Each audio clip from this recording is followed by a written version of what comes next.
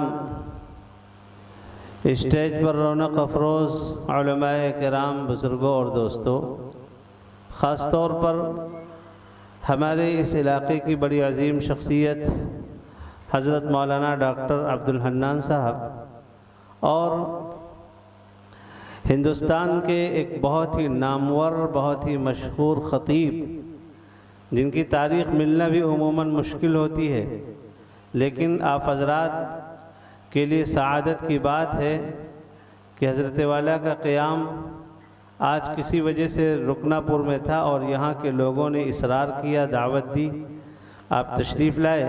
हज़रत मौलाना मोहम्मद शिबली साहब और स्टेज पर रौनक अफरोज़ दीगर उलमाए किराम, बुज़ुर्गों, दीनी इस्लामी भाइयों, बाइज़्ज़त माओ और बहनों, कुरान मुक़द्दस की चंद दो आयतें मैंने आपके सामने पढ़ी हैं। अल्लाह के नबी सल्लल्लाहु अलैहि वसल्लम के इरशादात पेश किए हैं। इन्हीं की रोशनी में कुछ ज़रूरी बातें मुझे आपके सामने अर्ज़ करनी है, बहुत ही मुख्तसर वक्त में इंशाअल्लाह। इसलिए कि मेरे बाद हज़रत मौलाना मोहम्मद शिबली साहब का ख़िताब होना है और आज के इस अज़ीमुश्शान जलसे के मुक़र्रिर ख़ुसूसी हज़रत मौलाना मुफ्ती हारिस अब्दुल रहीम साहब फ़ारूक़ी बहुत ही जल्द पहुँचने वाले हैं, उनका ख़िताब होना है। और 11:30 के बाद में, जैसा कि नज़्म है, इंतज़ाम है महफ़िल हम्द व नात का, जिसके लिए हज़रत मौलाना मुफ्ती मोहम्मद तारिक़ जमील साहब, जनाब शमशेर जहाना गंजवी साहब और क़ारी ज़हीर साहब, हाफिज़ मुज़क्किर साहब वग़ैरह शुआराए किराम स्टेज पर हैं। 11:30 बजे से ये प्रोग्राम चलेगा और देर तक चलेगा। आप हज़रात जब तक सुनेंगे चलेगा। इसलिए वक्त को समेटते हुए, ज़्यादा लंबी तमहीद न बांधते हुए, मैं अपनी बात आगे बढ़ाने की कोशिश कर रहा हूँ। दुनिया के अंदर जितनी चीज़ें हैं, जिन चीज़ों को इंसान बनाता है, एक दुनिया का मिजाज है, दुनिया का निज़ाम है, जिन चीज़ों को भी इंसान बनाता है, ज़ाहिर सी बात है बग़ैर किसी मकसद के नहीं बनाता। उस मकसद की तकमील उस काम से मकसूद होती है कि हमारा जो मकसद है वो मकसद इस काम से मुकम्मल हो जाए। जब तक कि वो सामान या वो चीज़ उस काम में लगी रहती है, दुनिया वाले भी उसका एहतराम करते हैं, उसकी इज़्ज़त करते हैं। लेकिन जब वो चीज़ अपना काम छोड़ दे तो दुनिया वाले उसे रद्दी की टोकरी में डाल देते हैं। मिसाल के तौर पर ये लाइट है, ट्यूबलाइट है, बनाने वाले ने बनाया, कंपनी ने बनाया ताकि ये रोशनी हमें पहुंचाए। इस लाइट को हम सरों का ताज कब तक बनाते हैं? जब तक कि यह लाइट हमें रोशनी पहुंचाती रहे। और जिस दिन लाइट ने रोशनी पहुंचाना बंद कर दिया तो पहला काम तो ये होगा कि हम डॉक्टरों के यहाँ दिखाएं, इसमें छेड़छाड़ करें, इसको सही करने की कोशिश करें, रिपेयरिंग हो। लेकिन जब रिपेयरिंग करने के बाद भी ये रोशनी न दे तो हम इसे फेंक देते हैं, इसका कोई इस्तेमाल नहीं रह जाता। ऐसे ही तमाम चीज़ें हैं, माइक है, मोबाइल है, घड़ी है, दुनिया की तमाम चीज़ें जिस मकसद से बनाई जाती हैं उस मकसद में जब तक वो चीज़ें लगी रहती हैं हम और आप उन्हें इज्जत देते हैं। और जब उस मकसद से हटने लगती हैं तो पहला काम तो हमारा ये होता है कि हम इसकी रिपेयरिंग करें, उसको दुरुस्त करने की कोशिश करें। अगर दुरुस्त हो जाता है तो बहुत अच्छी बात है, फिर वही पिछला मकाम मिल जाता है। लेकिन दुरुस्त करने के बाद भी अगर दुरुस्त न हो तो उसे हम फेंक देते हैं। अल्लाह तबारक व तआला का निज़ाम भी बिल्कुल इसी तरह का है। अल्लाह जल्ल शानू ने इंसानों को जिस मकसद के लिए बनाया, इंसानों को जिस मकसद के लिए पैदा किया, और सबसे पहले इंसान अबुल बशर अव्वल सैयदना आदम अलैहिस्सलातु वस्सलाम, जिनको अल्लाह तबारक व तआला ने अपने दस्ते कुदरत से बनाया, उन्हें नबूवत भी बख्शी और जन्नत के अंदर उनको रखा, और फिर दुनिया के अंदर अपनी हिकमत और मसलहत के तकाजे के मुताबिक अल्लाह तबारक व तआला ने मबऊस फरमाया। फिर उनकी औलाद से दुनिया को आबाद किया। अल्लाह ने जिस मकसद से इंसानों को बनाया और पैदा किया, जब तक यह इंसान अपने मकसद में खरा उतरता रहता है, अल्लाह के अहकामात को पामाल नहीं करता, अल्लाह तबारक व तआला के अहकामात की खिलाफ वर्जी नहीं करता, अल्लाह रब्बुल इज़्ज़त के अहकामात को और अल्लाह ने अपने जिन जिन पैगंबरों को, जिन जिन रहबरों को और हादियों को दुनिया के अंदर भेजा है, उनकी तालीमात को ये बंदा सीने से लगाए रखता है, अल्लाह तबारक व तआला सारी दुनिया में उसे इज्जत अता फरमाते हैं। और जब ये इंसान अपने मकसद से हटने लगता है तो अल्लाह तबारक व तआला सही रास्ते पर लाने की कोशिश करते हैं। कोशिशें कई तरह होती हैं। पिछले ज़माने में जब लोग बिगड़ते थे तो अल्लाह तबारक व तआला पैगंबर भेजते थे, कोई ना कोई नबी आ जाता था, उनकी इस्लाह हो जाती थी। हर कौम के लिए अलग अलग नबी भेजते थे, कभी कभार अलग अलग बस्ती के लिए नबी आते, कभी अब कभार अलग अलग इलाके के लिए पैगंबर आते, कभी कभार अलग अलग ख़ानदान के लिए नबी आते। लेकिन सबसे आखिर में जनाब मुहम्मदुर रसूलुल्लाह सल्लल्लाहु ताला अलैहि वसल्लम तशरीफ़ लाए। वो खालिस किसी एक कौम के लिए नहीं, खालिस किसी एक खित्ते के लिए नहीं, एक ख़ानदान के लिए नहीं, एक कबीले के लिए नहीं, बल्कि सारे आलम के लिए पैगंबर बनकर तशरीफ लाए। और आपने आकर ये ऐलान फरमाया कि इंसानों कान खोल कर सुनो, अल्लाह ने तुम सबका पैगंबर मुझे बनाकर भेजा है। क़यामत तक आने वाले जितने इंसान हैं, जो अभी मौजूद हैं और जो बाद में पैदा होने वाले हैं, उन सब का रसूल मैं हूँ, उन सब का नबी मैं हूँ। हुजूर अकरम सल्लल्लाहु अलैहि वसल्लम की आमद पर नबूवत का सिलसिला बिल्कुल बंद कर दिया गया। अब क़यामत तक कोई दूसरा नया नबी नहीं आ सकता। यहाँ पर बात रोककर मैं एक इश्काल का जवाब दे रहा हूं। मौजूदा जमाने में बेशुमार फितने दुनिया के अंदर वजूद में आ रहे हैं। एक फितना है जिस फितने का कहना यह है कि हज़रत मोहम्मद सल्लल्लाहु ताला अलैहि वसल्लम के बाद भी बहुत सारे पैगंबर आ सकते हैं। और दलील क्या है? दलील यह है कि देखो हुजूर अकरम सल्लल्लाहु अलैहि वसल्लम के बारे में कुरान कह रहा है कि आप सारे आलम के लिए रहमत बनकर तशरीफ़ लाए, और नबूवत भी रहमत है। तो इसका मतलब यह है कि हुजूर के आने के बाद नबूवत का सिलसिला क़यामत तक चलता रहेगा, नबूवत का सिलसिला क़यामत तक चलता रहेगा। नऊज़ बिल्लाह सुम्मा नऊज़ बिल्लाह। पहली बात तो यह है कि हम यहाँ पर बैठे हुए तमाम हजरात तमाम मुसलमानों का ये मुत्तफ़क़ा अक़ीदा है कि हज़रत मोहम्मद सल्लल्लाहु अलैहि वसल्लम के बाद जो शख्स नबूवत का दावा करे या नया नबी आने का एहतिमाल भी रखे, वो दायरे इस्लाम से खारिज हो जाता है, उसका इस्लाम से कोई ताल्लुक़ नहीं। हुज़ूर अकरम अलैहिस्सलातु वस्सलाम हर एतबार से आखिरी पैगम्बर हैं। अब हुज़ूर के बाद किसी पैगम्बर की ज़रूरत ही बाकी नहीं रही। मिसाल के तौर पर रात होती है, सितारे निकलते हैं, चांद जाहिर होता है, लेकिन सितारे और चांद कब तक रहते हैं? लाखों करोड़ों की तादाद में सितारे आसमानों पर जगमगा रहे हैं और चांद भी दुनिया को रोशनी पहुंचा रहा है, लेकिन जैसे सूरज के निकलने का वक्त आता है, सितारे भी छुप जाते हैं और चांद भी गायब हो जाता है।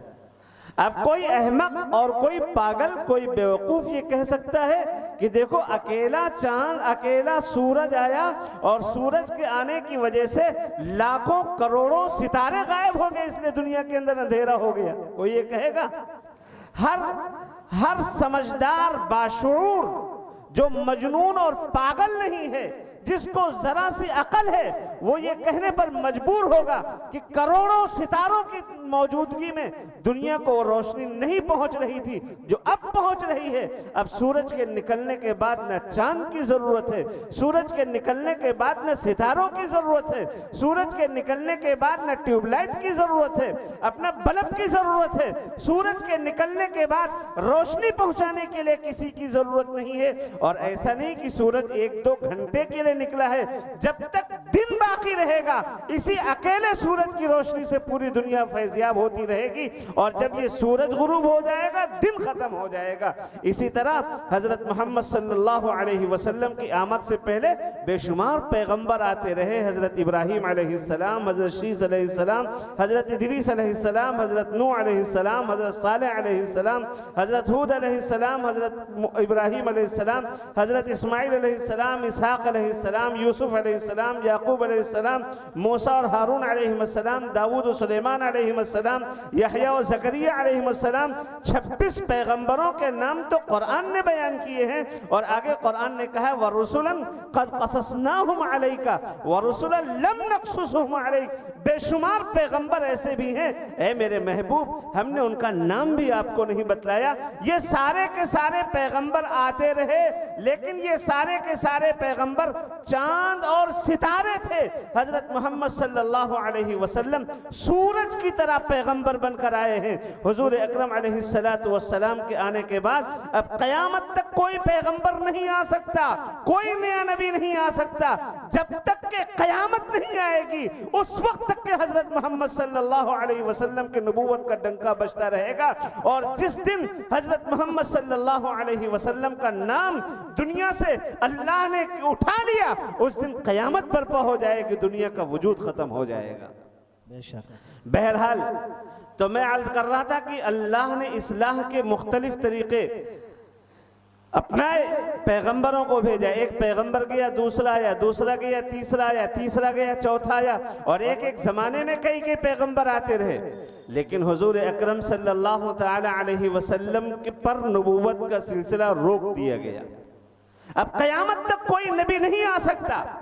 एक साहब ने, एक बड़े आलिम ने बहुत अच्छे अंदाज में इसको समझाया, जैसे एक दायरा आप बनाते हैं, तो दायरा बनाते हैं प्रकार से, जो बच्चे स्कूल में जाते हैं वो बच्चे भी समझते होंगे कि दायरे की शुरुआत जहां से हुई है वहीं पर दायरा आकर रोक दिया जाए तो दायरा ठीक रहता है। अगर जरा सा प्रकार को आप और घुमा दें तो दायरा खराब हो जाएगा। दायरे की तकमील हो जाती है उसी जगह पर जहां से प्रकार को घुमाना शुरू किया था, वहीं तक पहुंचकर रोक दे, दायरे की तकमील हो जाएगी।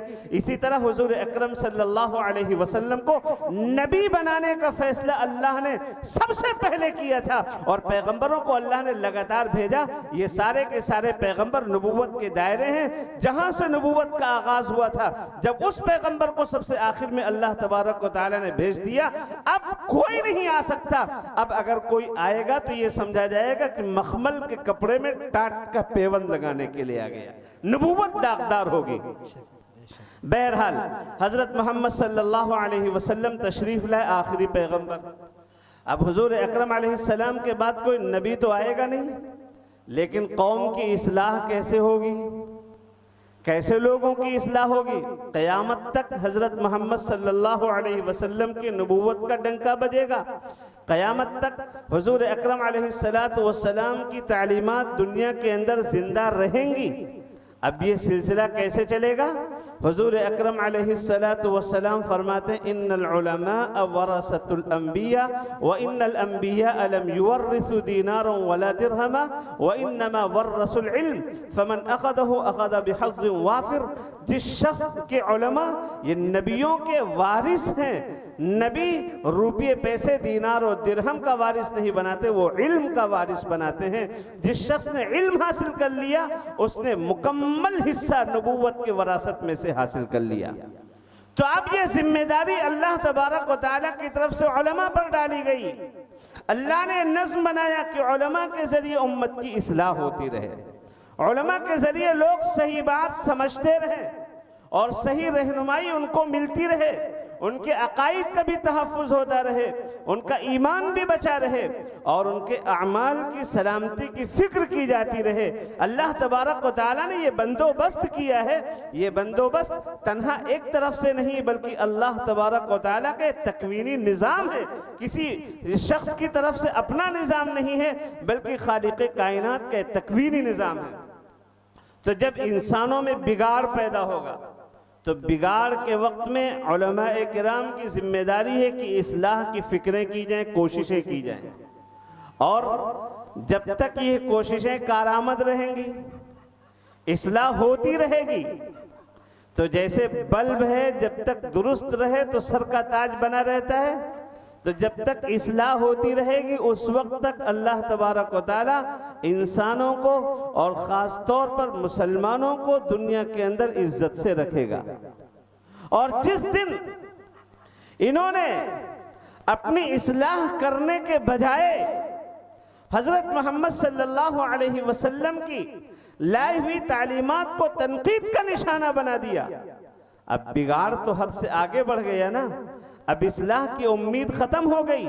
जब इस्लाह की उम्मीद ख़त्म हो जाएगी तो जैसे बल्ब जो सर का ताज बना हुआ है बेकार हो जाए तो उसे फेंक दिया जाता है और बच्चे से ये भी कहा जाता है कि बेटा अब ये तुमको जख्मी कर देगा, इसलिए ऐसी जगह पर फेंको किसी का हाथ और किसी का पैर न लगे, वरना ये बल्ब फ़ायदा नहीं पहुंचाएगा, तुम्हें जख्मी करेगा। इसी तरह इंसान भी जानवरों से ज़्यादा जहरीला बन जाता है जब उसकी इस्लाह की उम्मीदें ख़त्म हो जाती हैं।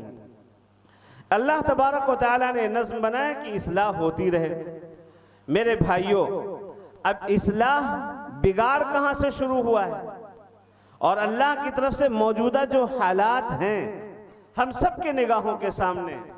कुरान करीम में अल्लाह तबारक व तआला का एक वादा है। वादा क्या है? वलिल्लाहिल इज़्ज़तु वलिरसूलिही वलिलमुमिनीन।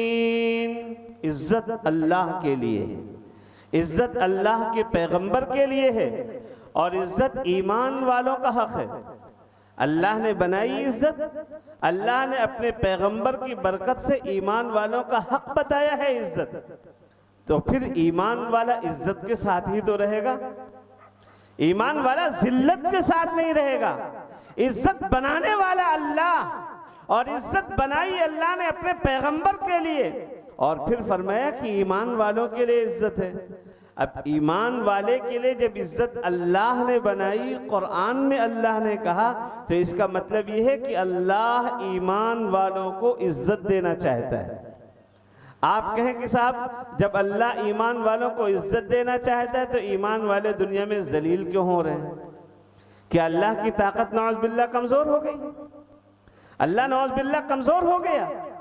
नहीं, ऐसा नहीं है। अल्लाह की ताकत जो कल थी आज भी है और क़यामत तक अल्लाह उसी ताकत के साथ बाकी रहेगा। अल्लाह तबारक व तआला ने जालिम और जाबिर बादशाह के सामने, फिरौन के सामने मूसा को इज्जत दी थी। मालदार जिसके पास खजानों की चाबियां इतनी ज्यादा थी कि बड़े बड़े पहलवान मिलकर उन गुच्छों को उठाते थे। कारून को माल होने के साथ साथ अल्लाह ने जलील किया। जो वजीर था हामान, वजारत की कुर्सी के साथ अल्लाह ने उसे जलील किया। और हारून अलैहिस्सलातु वस्सलाम को अल्लाह ने इज्जत बख्शी है। अल्लाह जिसे इज्जत देना चाहे उसे कोई जलील नहीं कर सकता, अल्लाह जिसे जलील करना चाहे उसे कोई इज्जत नहीं दे सकता। ये कुरान का वादा है। अब फिर अल्लाह तबारक व तआला ने जब इज्जत ईमान वालों के लिए बनाई और ईमान वाले ही आज जलील हो रहे हैं, आखिर ऐसा क्यों है? कभी गौर किया इस पर? बनाई इज्जत ईमान वालों के लिए और ईमान वाला ही जलील है। अल्लाह कह भी रहे हैं कुरान में, कुलिल्लाहुम्मा मालिकल मुल्की तु'तिल मुल्का मन तशा व तंज़िउल मुल्का मिम्मन तशा व तुइज़्ज़ु मन तशा व तुज़िल्लु मन तशा। आप जिसे चाहते हैं इज्जत देते हैं और जिसे चाहते हैं जलील कर देते हैं। इन्नका अला कुल्ली शैइन कदीर, आप तो हर चीज पर कुदरत रखने वाले हैं। तो जब अल्लाह के हाथ में इज्जत देना, अल्लाह के हाथ में जलील करना, फिर आखिर आज ईमान वाले जलील क्यों हैं? आपने अपना घर बनाया, मिसाल के तौर पर बहुत शानदार मकान बनाया, और शानदार मकान आपने बनाया किसके लिए? कि आपके बच्चे उसके अंदर रहेंगे। आपके कुछ बच्चे उस मकान में रह रहे हैं, मकान बहुत आरामदेह, लेकिन कोई एक बच्चा आपका ऐसा भी है जो उस मकान में तो रह नहीं पा रहा है, बल्कि उससे खराब मकान को किराए पर लेकर रह रहा है और किसी तरह बड़ी मशक्कत के साथ जिंदगी बसर कर रहा है। कोई वजह तो होगी। आपने घर बनाया अपने बच्चों के लिए, शानदार मकान, आपका ही बेटा आपके मकान में रहने को तरस रहा है, कोई वजह तो होगी। लोग कहेंगे कि भाई आपने अपने बच्चे को मकान में क्यों नहीं रखा? तो आपका जवाब होगा कि बड़ा नालायक बेटा है, हमने बनाया उसी के लिए था, लेकिन उतना कमीना और नालायक निकला है कि वो उसको देखते ही मुझे गुस्सा आ जाता है। मैं चाहता हूं कि मेरे सामने से भाग जाए, अगर लायक हो जाए आ जाए तौबा कर ले, मेरे सामने आकर माफी मांग ले और ये तय कर ले कि आइंदा ऐसी हरकतें नहीं करेंगे जो कर रहा है, तो ये घर तो उसी का, आ जाए इसी के अंदर रहे। यही तो जवाब देते हैं ना। अल्लाह तबारक व तआला ने इज्जत का पूरा महल आपके लिए बनाया है, सब कुछ आपके लिए, और आपको अल्लाह ने अपने लिए बनाया। जब आप अल्लाह के दरबार से हट गए, अल्लाह तबारक व तआला से रिश्ता आपका कमजोर हो गया, अल्लाह जल्ल शानहू ने आपको जलील कर दिया है। और जिल्लत भी अल्लाह की तरफ से क्यों है? फरमाया वमा असाबकुम मिन मुसीबतिन फबिमा कसबत ऐदीकुम व यअफू अन कसीर। तुमको जो भी मुसीबत पहुंचती है ये तुम्हारे करतूत का नतीजा, बेशुमार गुनाहों को अल्लाह तो मुआफ भी कर देता है। अल्लाह ने फरमाया एक जगह पर, वलौ युआखिदुल्लाहु अन्नास बिमा कसबू मा तरक अला ज़हरिहा मिन दाब्बा। अगर अल्लाह इंसानों के करतूत पर, इनकी पकड़ करने पर आ जाए तो रुए जमीन पर कोई चलने फिरने वाली मखलूक नजर ना आएगी, सब के सब हलाक कर दिए जाएंगे। अल्लाह तबारक व तआला अगर गिरफ्त करने पर और पकड़ करने पर आ जाए, मालूम ये होता है कि अल्लाह रहीम है, करीम है। अल्लाह तबारक व तआला ने जो हालात पैदा किए हैं ताकि मुसलमान उन हालात से सबक सीखे और फिर अल्लाह की तरफ मुतवज्जे हो जाए, इसलिए ये हालात पैदा हुए कि मुसलमान इन हालात से सबक सीखे, इबरत हासिल करे और फिर अल्लाह के हुजूर रोए, गिड़गिड़ाए ये मौका है इबरत हासिल करने का और सबक हासिल करने का। अगर हमने आज इन पैदाशुदा हालात से सबक हासिल करके अल्लाह से अपना रिश्ता मजबूत न किया तो याद रखिए कि वो दिन दूर नहीं है जब अल्लाह की तरफ से वो हालात आएंगे जिस तरह अल्लाह ने दूसरे जालिम कौमों पर हालात को मुसल्लत किया है कि उनको दुनिया के अंदर सर छुपाने की जगह नहीं मिली थी, वो हालात आज भी पैदा हो सकते हैं। और ये कुरान का वादा है। अल्लाह ने फरमाया वइज़ा अरदना अन नुहलिका क़र्या, जब हम किसी बस्ती को हलाक करने का इरादा करते हैं, तबाह करना चाहते हैं, तो डायरेक्ट नहीं तबाह करते हैं। अमरना मुत्रफीहा, तो सबसे पहले हम उनके मालदारों को हुक्म देते हैं कि हमारी बात मान लो। जो सरदार होते हैं, जिनकी बात चलती है, बाअसर लोग होते हैं, मुअज़्ज़ज़ लोग होते हैं, पहले उन तक अपनी बात पहुंचाते हैं, अपना पैगाम पहुंचाते हैं कि मेरी बात मान लो। लेकिन बाअसर लोग जल्दी बात कबूल नहीं करते। फफ़सक़ू फ़ीहा, वो नाफरमानी करने पर आमादा रहते हैं। फ़हक़्क़ अलैहल क़ौल, फिर हमारी बात उन पर साबित आ जाती है। फदम्मरनाहा तदमीरा, हम उन्हें तबाह कर देते हैं, उलट पलट देते हैं पूरी बस्तियों को। अभी जलजला आया गुज़श्ता हफ्ते में, और एक बार में दो मरतबा जलजला आया। जलजला आने के बाद भी हमारा जहन इधर नहीं मुतवज्जह होता है।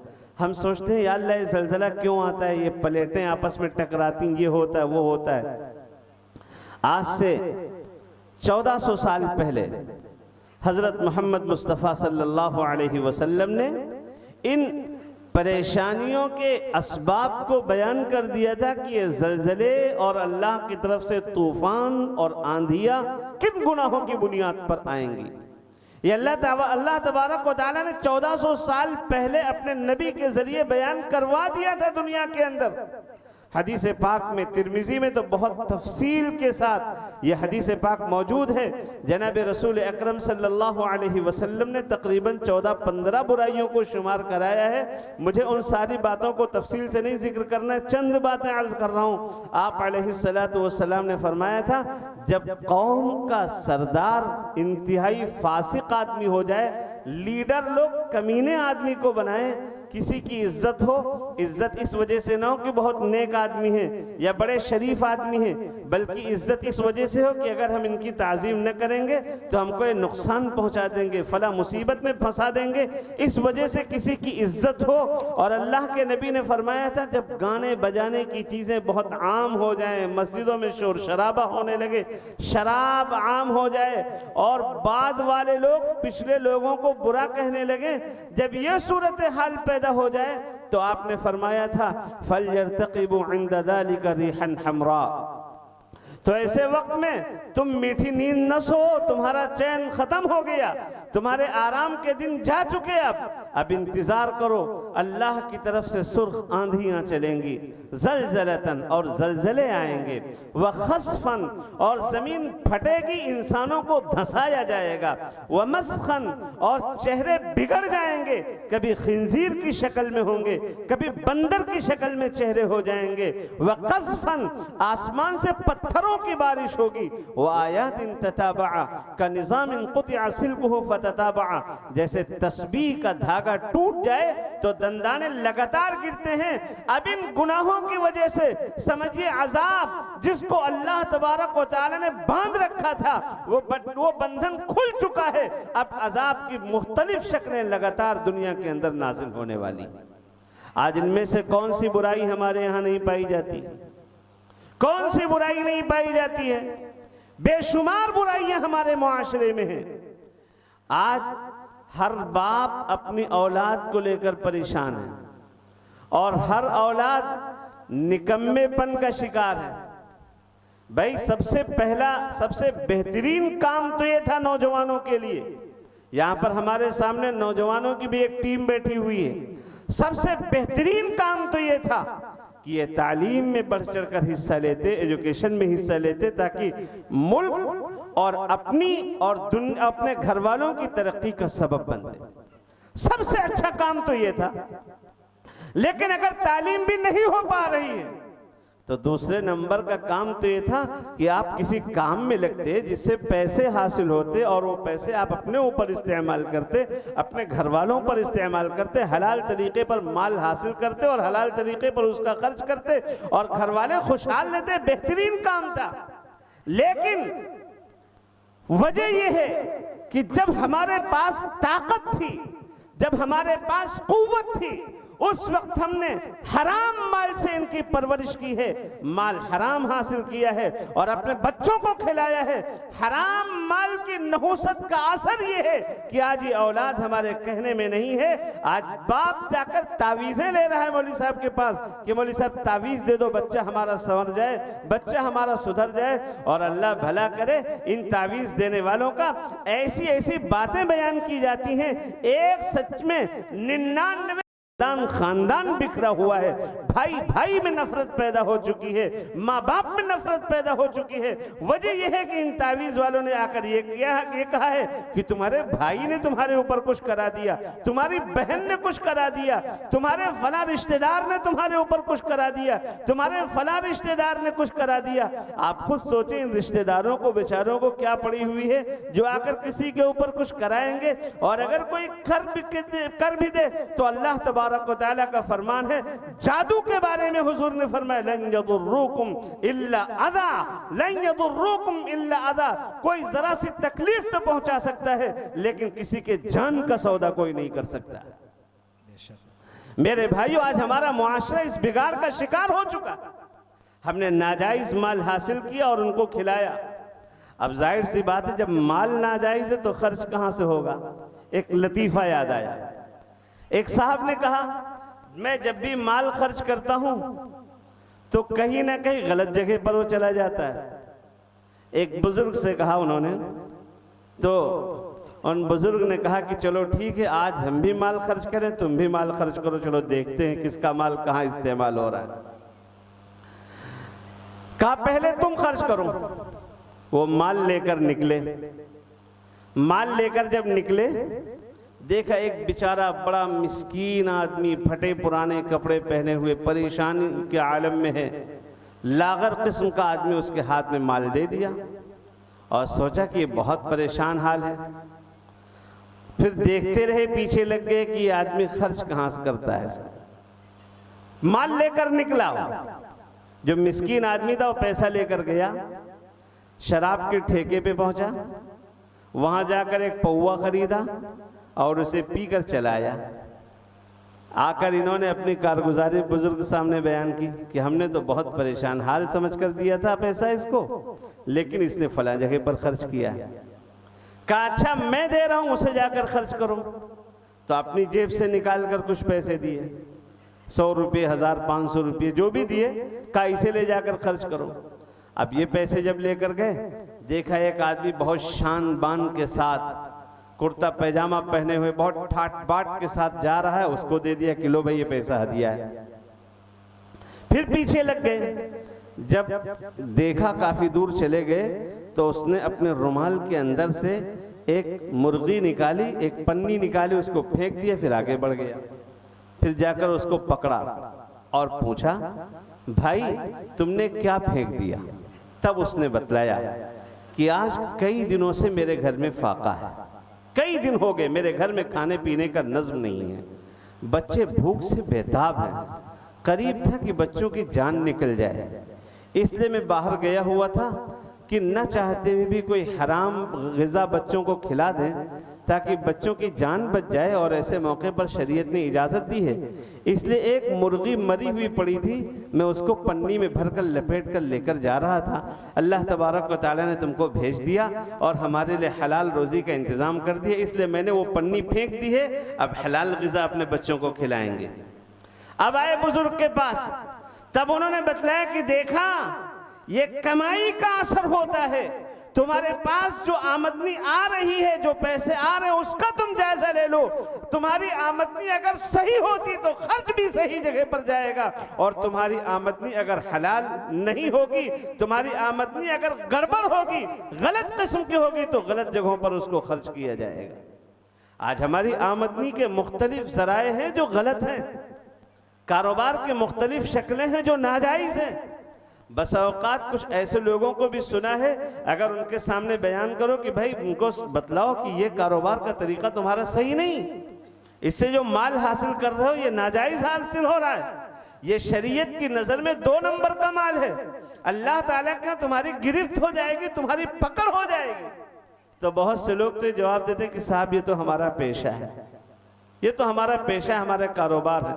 मतलब ये होता है कि हम मेहनत से जो भी करें वो सब जायज़ है। आप सच बताएं कि कोई चोर चोरी करता है मेहनत नहीं करता? कोई डाकू डाका डालता है मेहनत नहीं करता? तो क्या मेहनत से वो कमाते हैं, उनकी कमाई जायज़ हो गई? एक जगह पर 4 चोर चोरी करते थे, रोजाना मगरिब के बाद लूटा करते थे। एक दिन इत्तेफाक से एक चोर बीमार पड़ गया, एक डाकू बीमार पड़ गया, लुटेरा। अब 3 थे सिर्फ लूटने वाले। एक मोटरसाइकिल वाला निकला तो उन तीनों ने उसको पकड़ा और सारा माल लूट लिया। अब तीनों ने आपस में मशवरा किया कि देखो हमारा फलां साथी बीमार पड़ा हुआ है, कि चलो अब इसके 4 हिस्से बना दे। वो रोजाना साथ में रहता था, उसके साथ में रोजाना शिकार होता था, लेकिन आज वो मौजूद नहीं है, इसलिए चलो 4 हिस्से कर लेते हैं, उसको दे दें। जब सुबह दिन में 4 हिस्से करने के बाद एक हिस्सा लेकर गए उसे देने के लिए, तो उस बीमार पड़े हुए साथी ने पूछा भाई ये क्या लेकर आए हो? तो इन तीनों ने कहा कि रात में हम लोगों ने लूटा था, अच्छा खासा माल मिला था मोटरसाइकिल वाले से, इसलिए हमने सोचा कि रोजाना आप साथ में रहते हैं, एक हिस्सा आपका लगाकर आपको दे दिया जाए। तो वो चौथा क्या कह रहा है? कह रहा हम हराम का नहीं खाते, हम हराम का नहीं खाते। समझ रहे हैं मतलब इसका? यानी मेहनत करके जो कमाई जाए, जो कमाई हासिल हो वो हलाल है, चाहे जिस तरह कमाई हो। याद रखिए शरीयत ने इस तरह आजाद नहीं किया मुसलमानों को। शरीयत में शरीयत के तकाजे के मुताबिक जो आमदनी हासिल की जाएगी, शरीयत के मंशा के मुताबिक जो पैसे आएंगे वो पैसे हलाल होंगे। और इस्लामी तालीमात को छोड़ करके खा कितने ही खून पसीने के साथ आपकी कमाई आ रही है, अगर इस्लामी तालीमात मद्देनजर नहीं है, शरीयत के खिलाफ कमाई आ रही है, तो वो कमाई हराम है। जब वो कमाई आपके पेट में जाएगी, आपके बच्चों के पेट में जाएगी। अल्लाह के नबी सल्लल्लाहु अलैहि वसल्लम का फतवा क्या है? हुजूर फरमाते हैं जो गोश्त बदन का जो हिस्सा भी हराम कमाई से, हराम माल से परवान चढ़ा हो, अल्लाह तबारक व तआला ने उस हिस्से पर जहन्नम को वाजिब कर दिया है, जन्नत को हराम कर दिया। इसलिए मेरे भाइयों अपनी आमदनी के मुख्तलिफ ज़राए पर गौर करना चाहिए। अभी जब मैं बैठा हुआ था, हजरत वाला दामत बरकातहुम ने इशारा किया कि हमारे यहाँ पर बटाई के भी मामलात बहुत चलते हैं, और भी मुख्तलिफ शक्लें हैं। मैं चंद बातें आपके सामने अर्ज करूँगा बहुत इख्तिसार के साथ में, 2-3 मसाइल मौजूदा ज़माने में। बटाई का मसला एक तो बहुत आम हो रहा है कि जिसको अल्लाह तबारक व तआला ने सरवत दे रखी, माल दे रखा, अगर किसी गरीब के यहाँ कोई परेशानी आ गई तो गरीब को पैसे देकर उसके खेत को रख लेते हैं रहन के तौर पर, और उससे फ़ायदा उठाते रहते हैं। जब वो साल 2 साल 5 साल 10 साल में जब पैसे वापस करे तब उसका खेत उसके हवाले किया जाता है। याद रखिए शरअन ये चीज़ जायज़ नहीं बल्कि हराम है, हराम है। और इस खेत से हासिल होने वाली आमदनी अगर मालूम है किसी को, उलमा भी बैठे हुए हैं, मालूम है किसी को, आप पूछ लीजिएगा, किसी को मालूम है कि ये उस खेत का गल्ला खिला रहा है जो खेत रहन के तौर पर इसने ले रखा है, अगर मालूम है तो ऐसी सूरत में ऐसे शख्स की दावत खाने की भी शरअन इजाज़त नहीं, इसकी दावत खाना भी हराम है। एक शक्ल तो ये है, एक शक्ल मैं और बतला दूं आदम जो इस वक्त चल रहा है। बहुत सारी कंपनियां, कभी कपड़े की कंपनी है, कभी हेलमेट वगैरह की कंपनी है, कभी और भी कंपनियां हमारे इलाके में गर्दिश करती रहती हैं। कुछ लोग आते हैं गाड़ी से, बहुत सारा सूट रखे हुए हैं, या बहुत सारे हेलमेट रखे हुए हैं, या बहुत सारी अशिया रखे हुए हैं, और आकर 5 मिनट आपके सामने आपकी जहन साजी करेंगे कि साहब मार्केट में ये 1500 का मिलता है, हमारे सामने आप पर्ची खोलिए, पर्ची खोलने की सिर्फ 100 रुपये मिलेंगे, 100 रुपये। अगर पर्ची खाली गई तो हम 200 वापस करेंगे, पर्ची में जो निकला वो आपको लेना पड़ेगा, और पर्ची वाला लेंगे सामान तो भी आपका नुकसान नहीं। हेलमेट 1500 का आपको 100 रुपये के अंदर मिल जाएगा, आप ले लेते हैं। कभी कुकर वगैरह इस तरह बिकते हैं कि 5-5 कुकर 1000 की पर्ची खुल रही है, पर्ची खाली गई तो वापस करेंगे, पर्ची खाली गई तो डबल पैसा देंगे, पर्ची में कुछ निकला तो वो आपको लेना पड़ेगा। और इसी तरह गैस चूल्हा वगैरह ये सब चीजें बिकती हैं, गांव-गांव बिक रही हैं इस वक्त। और हमारी माएँ और बहनें जब उनके शौहर घर से बाहर होते हैं, हाथ में कुछ पैसे होते हैं और कोई बेचने वाला आ गया कि वो 5-5 कुकर 1500 रुपये में या 1000 रुपये में, तो सोचती हैं कि सस्ता सौदा है इसलिए इसे खरीद लो। याद रखिए, शरीयत की नज़र में ये भी जुआ है, सट्टेबाजी है, इसका सौदा करना भी जायज़ नहीं, ये हराम है। अगर किसी ने इस तरह की खरीदारी कर रखी है तो या तो सौदा वापस करे, और अगर वापसी की कोई शक्ल नहीं मिल पा रही है तो उसको किसी को हदिया कर दे, गिफ्ट कर दे, सदका कर दे, ताकि वो अपने आप को गुनाह से बचा ले। ये भी शक्ल हमारे यहाँ राइज है। एक शक्ल और भी है, सहारा बैंक वाली। वो तो अल्लाह का शुक्र है कि वो बैंक भाग गई, अल्लाह का फजल कह लीजिए, वरना हजारों लाखों मुसलमान सूद के मामले में और गिरफ्तार किए जाते और गिरफ्तार होते। बहुत से लोगों ने पैसा जमा किया, उनके सामने उसके फवाइद भी बतलाए जाते हैं कि साहब ये फ़ायदा है, ये फ़ायदा है। आपको रोज़ाना 50 रुपये जमा करना, 100 रुपये जमा करना। आदमी सोचता है 100 रुपये कोई मुश्किल काम नहीं है। साल में आपका फ़र्ज़ कर लीजिए बन रहा है आपका 36,000 और हम बढ़ा के देंगे 42,000। जब उनसे कहा जाए कि सूद है तो वो भी समझा देते हैं कि देखो हम ऐसे थोड़ी दे रहे हैं, हम तो इसमें कारोबार करेंगे, कारोबार से नफ़ा हासिल होगा, हम उसको देंगे। कारोबार से जो नफ़ा हासिल होगा उसकी शक्लें तकरीर के इस मुख्तसर से जलसे में आपके सामने समझाई नहीं जा सकती, लेकिन मुख्तसरन ये समझ लीजिए कि ये कारोबार, ये शक्ल कि हम 35,000 जमा करें, साल में हमको 42 बढ़कर मिलेगा या 45 मिलेगा या 50 मिलेगा, जो कहा जा रहा है, ये शक्ल भी सूद की है, सूद की है। और सूद खाने वाले दुनिया के अंदर कभी पनप नहीं सकते। कुरान कह रहा है, वमा आतैतुम मिन रिबन लियरबुअ फी अम्वालिन नास फला यरबु इंदल्लाह। जो कुछ तुम सूद देते हो ताकि माल बढ़ जाए, अल्लाह के नजदीक बढ़ेगा नहीं। यमहकुल्लाहु रिबा व युरबिस सदक़ात। अल्लाह तो सूद को मिटा कर रहेगा और सदक़ात को अल्लाह बढ़ाएगा। सूद के लेन देन से किसी का माल बढ़ता नहीं है, बल्कि देखा यह गया है, इधर गुज़श्ता 10-15 सालों के तजर्बात से आपने भी बहुत से लोगों को अपनी आंखों से देखा होगा, लेकिन हो सकता है जहन इधर न गया हो आपका। जो लखपति थे, जिनके हाथ में, जिनके बैंक में, जिनके खाते में दसियों लाख रुपए जमा थे, उन्होंने सोचा कि हम कोई बड़ा बिजनेस करें, बड़ा कारोबार करें, और बैंक से सूदी कारोबार शुरू किया, उसके जरिए से बड़ा कारोबार किया।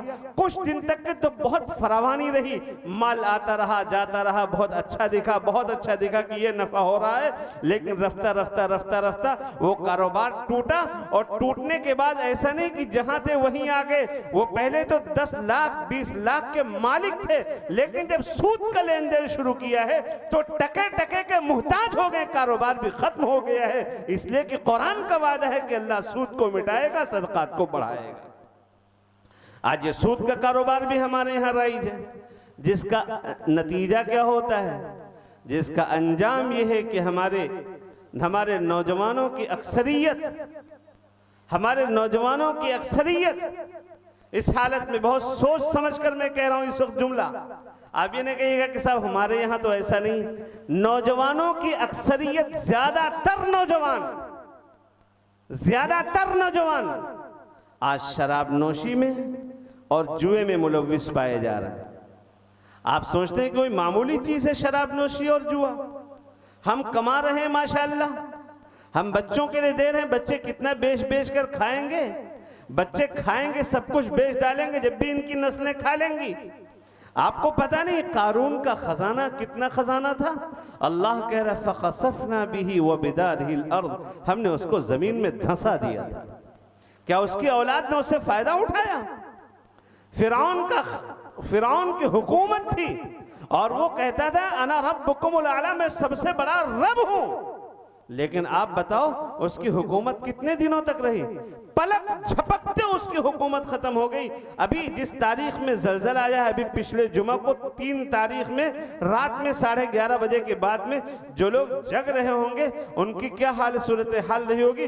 वो सोच रहे होंगे कि सब कुछ दफन हो जाए जमीन के अंदर, हमारी सारी आमदनी खत्म हो जाए, लेकिन हम बच जाएं। इतनी देर का जलजला था, आदमी ये सोच रहा था इस माल की क्या हैसियत है। मुसलमानों, आप हराम माल कमा करके अपने बच्चों को कभी खुशहाल नहीं रख सकते, आपके बच्चे कभी खुशहाल नहीं रह सकते। हलाल कमाई हासिल करके और हलाल तरीके पर खिलाएंगे। ये बच्चे आज तंगदस्त हैं, अल्लाह अपने फजल से इनको मालदार बनाएगा। और अगर आपने हराम और हलाल की तमीज किए बगैर, परवाह किए बगैर कोई शुबह वाला माल भी इनके पेट में रखा है तो दुनिया भी इनकी बर्बाद होगी और आखिरत भी तबाह होगी। हजरत उमर इब्ने अब्दुल अजीज रहमतुल्लाहि अलैह एक बहुत बड़े बादशाह गुजरे हैं। 2 साल की हुकूमत है, सिर्फ 2 साल की, और 2 साल की हुकूमत में कैसे कारनामे अंजाम दिए हैं, अल्लाह अकबर। आज तारीख में उनका नाम महफूज है। हजरत उमर इब्ने अब्दुल अजीज रहमतुल्लाहि अलैह का, हजरत उमर इब्ने अब्दुल अजीज रहमतुल्लाह अलैह सहाबी नहीं है, ताबई हैं, लेकिन अल्लाह ने इतने बड़े बड़े काम लिए हैं उनसे। हदीस की तदवीन का काम उनसे शुरू हुआ, अल्लाह ने उनसे लिया है। हजरत उमर इब्ने अब्दुल अजीज रहमतुल्लाह अलैह से 2 साल हुकूमत है और इंसाफ का आलम यह था कि पूरे मुल्क में इंसाफ हो गया था। इंसाफ इंसानों में तो था ही, इंसानों में तो था ही, जानवरों में भी इंसाफ हो गया था। जब इनकी हुकूमत आई है तो भेड़िया और बकरी दोनों एक साथ चरने लगे थे, एक साथ घाट पर पानी पीते थे। मुर्गी बिल्ली से डरती नहीं थी और बिल्ली मुर्गी को खाती नहीं थी। इस तरह इंसाफ पैदा हो चुका था इनकी हुकूमत के अंदर। लेकिन ये इंसाफ कैसे हुआ था, मैं चंद झलकियां इसकी आपके सामने पेश कर रहा हूं। ये किसके बेटे हैं? आपने बहुत मशहूर वाकया सुना होगा, हजरत उमर फारूक रजी अल्लाह तआला अन्हु का। रात में गश्त कर रहे हैं और गश्त करते हुए एक घर से आवाज सुन रहे हैं, बेटी दूध थोड़ा है, पानी मिला दो ताकि ज्यादा हो जाएगा, पैसे ज्यादा आ जाएंगे। बेटी कह रहे अम्मी, अमीरुल मोमिनीन ने फरमान जारी किया है कि हमारे ममलकत में पेवर दूध बिकेगा, एक कतरा पानी का न मिलाया जाएगा। आज हमारे यहाँ मुसलमानों को पता नहीं किसने समझा दिया कि साहब अगर प्योर दूध दे देंगे तो भैंस का बकरी का थन फट जाएगा, नौज़ुबिल्लाह। बहुत से लोग ये भी कहते हैं प्योर दूध इसलिए नहीं देते, और जो देते हैं कहते हैं इसमें पानी मिलाकर तब गर्म करना वरना उसका थन फट जाएगा। उस जो दूध निकल चुका उससे थन का क्या ताल्लुक है? जिस आपने पेड़ से फल तोड़ लिया, फल अलग हो गया, पेड़ अलग है, अब क्या ताल्लुक बचा है उससे? तो बेटी कह रही है कि अम्मी, अमीरुल मोमिनीन का फरमान है कि दूध में पानी न मिलेगा, हमारी ममलकत में पेवर दूध बिकेगा। लेकिन माँ कह रही बेटी अमीरुल मोमिनीन देख थोड़ी रहे हैं। बेटी कह रही अल्लाह तो देख रहा है, अमीरुल मोमिनीन का फरमान है, बादशाह की बात मानना जरूरी, अल्लाह तो देख रहा है। सुबह को हजरत उमर फारूक रजी अल्लाह तआला अन्हु ने अपने बेटे का पैगाम भेज दिया कि यहाँ से शादी होनी चाहिए। शादी के लिए हम और आप आजकल क्या देखते हैं पहले बहुत खूबसूरती हो, और खूबसूरती के बाद थोड़ा सा माल वाल भी हो, जहेज हो, और बहुत से लोग सिर्फ दिखाने के लिए कह भी देते हैं कि साहब हमको एक चम्मच भी न चाहिए, बस हमारे मेहमानों की इज्जत आप कर ले जाएं, अल्लाह की पनाह, हमारे मेहमानों की इज्जत आप कर ले जाएं। आप खुद सोचें, मेहमान आपकी तो इज्जत वो क्यों करेंगे भाई? मेहमान आपकी इज्जत वो क्यों करेंगे? उनके ऊपर क्या बनता है? बहुत से लोग कहते हैं साहब बकरा खाएंगे हमारे मेहमान, बकरा खाएंगे हमारे मेहमान। आसपास के इलाके ही में बहुत से लोगों के बारे में मालूम हुआ है कि जब इस तरह का डिमांड किया है लड़के वालों ने, तो लड़की वाले बेचारे गरीब थे, उन्होंने ज़कात की रकम लेकर खिलाया है। ज़कात हलाल है आपके लिए, आप बारात में जा रहे हैं, ज़कात हलाल हो गई आपके लिए। इसलिए बिल्कुल हर किसी किस्म का डिमांड न होना चाहिए। अल्लाह जज़ाए खैर दे। आपके गांव के लोगों ने एक काम शुरू किया है। हजरत कारी वहीदुद्दीन साहब दामत बरकातुहुम अभी तशरीफ रखते थे। आपके साहबजादे मुफ्ती ज़ियाउद्दीन साहब कासमी दामत बरकातुहुम है, उनके लिए ऐसे ऐसे रिश्ते मौजूद थे करोड़पति लोगों के कि अगर जरा सा इशारा कर दें या खाली ये कबूल करने को तैयार हो जाएं तो 4 पहिया गाड़ी देने को तैयार हैं। लेकिन कारी साहब बता रहे थे कि इस पर बिल्कुल सख्ती कर दी है कि ना कोई बारात जाएगी ना कोई जहेज लिया जाएगा, ना बारात होगी ना जहेज लिया जाएगा। तो हजरत उमर इब्ने अब्दुल अजीज रहमतुल्लाह अलैह किस खानदान से, उसी बेटी के पेट से जो नस्ल चली उसी से पैदा हुए हजरत उमर इब्ने अब्दुल अजीज। हजरत उमर इब्ने अब्दुल अजीज की बेटी जो थी, बीवी जो थी, वो बीवी एक बादशाह की बेटी, बादशाह की बेटी है। जब आई निकाह में और उमर इब्ने अब्दुल अजीज का नंबर आया बादशाह होने का, तो कहा अपनी बीवी से कि बेगम तुम्हारे पास जितना जेवर है हमारा और तुम्हारा इस तरह गुजारा कैसे हो सकता है, मैं तो गरीब आदमी, ऐसा करो ये जेवर सरकारी खजाने में जमा कर दो, बैतुल माल के हवाले कर दो। बीवी ने कहा बहुत अच्छी बात, सब कुछ बैतुल माल के हवाले कर दिया, कुछ नहीं बचा ना, कुछ नहीं बचा। एक वक्त ये भी आया, बादशाह वक्त की बेटी है, रात में सोचा कि चलो दरबार से निकलते वक्त अपनी बेटी के घर हो ले। बेटी के जब घर गए, बेटी ने दरवाजा खोला और हाथ से मुंह को बंद किए हुए। जब उमर इब्ने अब्दुल अजीज ने पूछा बेटी तुमने मुंह को हाथ से क्यों बंद कर रखा है, बेटी ने कुछ भी जवाब नहीं दिया, बस उसकी आंखों से आंसू टपकने लगे। जब बहुत इसरार किया तो बेटी कह रही अब्बा जान लोग मुझे कहते हैं कि तुम बादशाह की बेटी हो, बादशाह ने इतने घरों में खाने का इंतजाम किया, इतने गरीब लोग उनके लंगर पर पल रहे हैं, और आज अब्बा जान हमारे घर में खाने का इंतजाम नहीं था, रोटी चावल का इंतजाम नहीं था, सिर्फ दाल थी, दाल पकी थी और कच्चा प्याज, हमने कच्चे प्याज और दाल से अपना पेट भरा है। हमने मुंह को इसलिए बंद कर रखा है कि प्याज खाने की वजह से मुंह से बदबू आ रही है, मेरी बदबू से कहीं आपको तकलीफ न पहुंचे। हजरत उमर इब्ने अब्दुल अजीज रहमतुल्लाह अलैह ने लंबी सांस ली है और फरमाने लगे कि बेटी अगर मैं चाहूं तो तुम्हारे घर को सोने और चांदी से भर सकता हूं, हीरे जवाहिरात से भर सकता हूं, लेकिन बेटी कल को अल्लाह के सामने मुझे मुंह दिखाना है। अल्लाह तबारक व तआला के सवाल होगा कि कौम का पैसा तुमने अपनी बेटी के हवाले कर दिया, मैं क्या मुंह दिखाऊंगा उस वक्त। इसलिए उस दिन से मुझे डर लग रहा है। ये बादशाह की बेटी का हाल है। जब इंतकाल हुआ है, इंतकाल से पहले ईद का दिन आ गया है, ईद का दिन आ गया, सबके कपड़े तैयार हैं, बच्चे खेल कूद रहे हैं, हमारे कपड़े ऐसे, हमारे कपड़े ऐसे, हमारे कपड़े ऐसे। बादशाह के बच्चे भी घूम रहे हैं, गली में खेल रहे हैं। वो घर आते हैं, अम्मी मेरे कपड़े नहीं बने। अम्मी अब्बू से कहती हैं कि बच्चे आज पूछ रहे थे मेरे कपड़े कब बनेंगे। हजरत उमर इब्ने अब्दुल अजीज टाल देते थे कि बेटा बन जाएंगे, बन जाएंगे। उमर इब्ने अब्दुल अजीज बादशाह हैं, उन्होंने अपने सेक्रेटरी को लिखा कि खजांची को लिखा जाए, जो बैतुल माल का जिम्मेदार है, वजीर खजाना है, उसको लिखा, एक खत लिखा कि मुझे अगले महीने की तनख्वाह एडवांस दे दी जाए ताकि मैं ईद के लिए अपने बच्चों के कपड़े तैयार कर सकूं।